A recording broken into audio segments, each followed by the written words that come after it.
Hello friends, welcome to SMB Hunar. SMB રેસિપીઝમાં આજે આપણે સ્વીટ ઠૂલી બનાવતા જોઈશું. જે આપણે વરસમાં બનાવીએ છીએ એ સ્વીટ ઠૂલી ઇઝી છે બનાવવું અને ઘણું હેલ્ધી બી છે. એના માટે આપણને શું જોશે? 1 કપ ખાંડેલા ઘઉં, 1.5 કપ ગોળ, પ્યોર ઘી, સૂખા નારિયેળનો ભૂક્કો, સૂખો મેવો બારીક કાપેલો, બદામ, પિસ્તા, કાજુ જે બી આપણે લેવો હોય, અને ચાલોરી.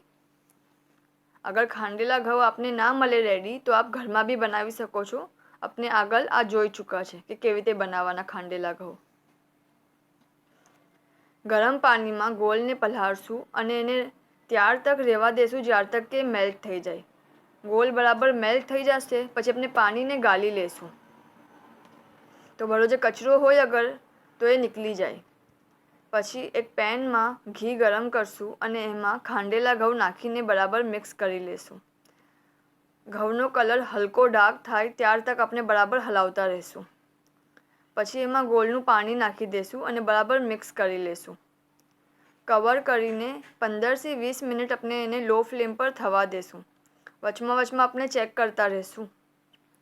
જરૂરત પડે તો સોફ્ટનેસના હિસાબથી આપણે વધારે ગોળ પાણી નાખી શકીએ છીએ. ગરમ આપણે સર્વ કરશું.